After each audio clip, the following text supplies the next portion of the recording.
Hi guys. तो last time जो मैंने वीडियो बनाई थी अपने MI 12 Pro के रिगार्डिंग की, इसमें ये ग्रीन लाइन की इशू आ रही थी। तो मैंने इसका प्रॉपर अपडेट नहीं दिया था, सॉरी उसके लिए। मैं थोड़ा कहीं और बिज़ी हो गया था अभी। तो मेरा जो भी सर्विस सेंटर के रिगार्डिंग एक्सपीरियंस रहा कि कैसे गया मैं, और कितना टाइम मुझे लगा फ़िक्स करने में, और कोई इश्यूज़ तो नहीं हुए, तो वो सारा कुछ मैं कवर करूँगा इस वीडियो में। तो सबसे पहले मैं बताता हूँ कि ये जो मुझे इशू आई थी, तो मुझे इशू आने के तुरंत बाद मैं अप्रॉक्सीमेटली शायद 1 से 2 दिन के बाद मैं सर्विस सेंटर पहुंच गया था। और आप जब भी अपने किसी MI सर्विस सेंटर पे जा रहे हो, तो मैं आपको ये चीज़ बोलूँगा कि आप एक बार कॉल करके प्लीज़ वहाँ पे कंफर्म कर लो कि ऐसा कोई इशू आ रही है आपके फ़ोन में, जैसे ग्रीन लाइन की इशू है, तो सर्विस सेंटर में फ़िक्स होगी कि नहीं होगी। क्योंकि मैंने, मेरे घर के पास एक सर्विस सेंटर था, मैंने वहाँ पे बात की, तो मुझे ये चीज़ पता चली कि उनके पास कोई ये सारे स्क्रीन्स अभी मौजूद नहीं थे, उनके पास अभी नहीं था। तो उन्होंने मुझे रीडायरेक्ट कर दिया कि दूसरा एक सर्विस सेंटर है, थोड़ी दूर था वो मेरे घर से, बट इट्स फाइन। तो उन्होंने बोला कि उनके पास जितने भी सारे डिस्प्लेस थे वो सारे ख़त्म हो गए थे, तो आप दूसरे सर्विस सेंटर पे विज़िट कर लीजिए। वो बड़ा सर्विस सेंटर है, तो उनके पास बल्क में डिस्प्लेस अवेलेबल थे। तो हाँ, मैं आपको ये रिकमेंड करूँगा कि आप प्लीज़ एक बार पहले बात कर लीजिए, उसके बाद फिर जाइए। एंड सेकंड चीज़ कि मैं सर्विस सेंटर जैसे पहुँचा, तो मुझे अ, थोड़ा देर 10-15 मिनट मुझे बैठना पड़ा, बट उन्होंने फिर सारा कुछ चेक किया। आप बेटर होगा कि अपॉइंटमेंट बुक करके ही जाए, ऐसे डायरेक्टली नहीं जाए, क्योंकि आपको वेट करना पड़ सकता है। तो मैंने अपॉइंटमेंट बुक कर ली थी, तो इसलिए मुझे ज़्यादा देर वेट नहीं करना पड़ा, और कोई वहाँ पे कस्टमर्स थे भी नहीं, मैं सबसे पहले पहुँचा था। तो उसके बाद फिर क्या हुआ था कि हमारा, उन्होंने फ़ोन लिया, फिर चेक किया सब कुछ कि कोई इशू तो नहीं है उसमें।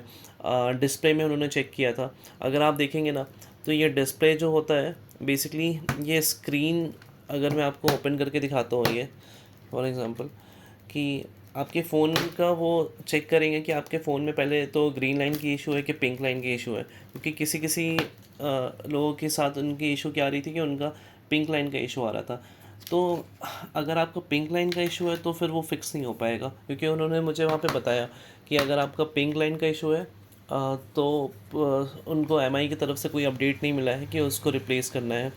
और दूसरी चीज़ कि आपका वो देखेंगे कि फ़ोन में कोई डेंट तो नहीं है। तो हाँ, मैं जैसा बता रहा था, ये डिस्प्ले, अगर आप डिस्प्ले देखेंगे तो डिस्प्ले बस ये पोर्शन नहीं होता है। डिस्प्ले मतलब आपका ये जो, ये ऊपर की स्क्रीन है, और जो मिड वाला पोर्शन है, इस ये पूरा का पूरा पैनल जो होता है वो एक डिस्प्ले कंसिडर होता है। और ये बैक स्क्रीन आपकी रहेगी, वो उससे कोई मतलब नहीं है। तो उन्होंने प्रॉपर्ली चेक किया कि पहले मेरे डिस्प्ले के ऊपर यहाँ पे डेंट्स तो नहीं है। अगर माइन्यूट से डेंट्स हैं तो कोई इशू नहीं है, बट अगर बहुत ज़्यादा ज़्यादा बड़े डेंट्स हैं या टूटा हुआ डैमेज बहुत ज़्यादा हो रखा है, तो उसमें शायद वो बोल सकते हैं आपको। तो बेटर है कि आप एक बार विज़िट कर लीजिए और फिर देखिए कि वो क्या बोलते हैं। फिर उन्होंने मेरा फ़ोन लिया और प्रोसेस किया जो भी चीज़ें थी। और आप चाहे तो एक और चीज़ मैं आपको बताऊंगा कि आप चाहे तो उनको बोल सकते हैं कि आपका डेटा रिफ़्रेश ना करें, मतलब आपकी चीज़ें डिलीट ना करें, जो एज़ इट इज़ आपके फ़ोन में है उसको रहने दें। अ, कई बार क्या करते हैं कि सर्विस सेंटर में आप उनको बताओ नहीं, तो आपका ऐसा करते नहीं है, बट यूजुअली कर सकते हैं कि वो डेटा रिफ़्रेश कर दें, जो भी आपके फ़ोन में डेटा है वो सारा का सारा वो रिफ़्रेश करते हैं, ताकि फ़ोन नए जैसा हो जाए। बट आप चाहें तो करवा सकते हैं, अपना सिस्टम अपडेट करवा सकते हैं, वरना आप चाहें तो छोड़ भी सकते हैं, कोई इशू नहीं होता है उसमें। एंड फिर उन्होंने शायद अप्रॉक्सीमेटली 2 घंटे का टाइम लिया था। फिर जो भी था उन्होंने डिस्प्ले सब कुछ करके दे दिया था मुझे। और एक और चीज़ थी कि जब तक मेरे पास ये फ़ोन नहीं था, तो उन्होंने मुझे एक स्पेयर फ़ोन दे दिया था कि आप क्योंकि ये MI का फ़ोन जो है ये प्रीमियम कस्ट कैटेगरी में आता है। महंगा फ़ोन भी है यार तो प्रीमियम कैटेगरी में आता है ये। तो इसलिए उन्होंने मुझे एक स्पेयर फ़ोन दिया था कि ताकि आप मीनवाइल जो आपके पास टाइम हो उसमें आप वो फ़ोन यूज़ कर सकें, आपका सिम उसमें लगा देंगे वो, और आपको उसको थोड़ी देर के लिए यूज़ कर सकते हैं जब तक आपको ये फ़ोन वापस नहीं मिल जाता है। तो मेरा ओवरऑल एक्सपीरियंस अगर मैं बताऊँ सर्विस सेंटर का, तो सही था। एज सच मुझे कोई इशू नहीं हुई। उन्होंने जो भी इश्यूज़ थे मैंने सुने। मैं अगर चाहता कि अपना पूरा फ़ोन का डेटा रिफ़्रेश कर दूँ, तो वो भी वो करने के लिए रेडी थे, कोई इशू नहीं था उसमें। और जो भी था उन्होंने काफ़ी सपोर्टिव थे वहाँ पे सर्विस सेंटर पे। तो मैं एक और चीज़ बोलना चाहूँगा कि जैसे हम लोग कभी कभी क्या करते हैं, ह्यूमन नेचर होता है हमारा, कि हम बुरी चीज़ों को तो कवर करते हैं, कि जैसे कि सर्विस सेंटर पे हमें कंप्लेन हुआ, ये प्रॉब्लम क्रिएट हुई, हर चीज़ों को कि बहुत सारे हम लोग वीडियोस देखते हैं कि किसी ने फ़ोन तोड़ दिया सर्विस सेंटर पे जाके क्योंकि कोई कंप्लेन सुन नहीं रहा था। बट कभी कभी जब वो अच्छा काम करते हैं तो लगता भी है कि हाँ चलो उनकी बननी चाहिए। तो मेरे केस में भी ऐसा ही था।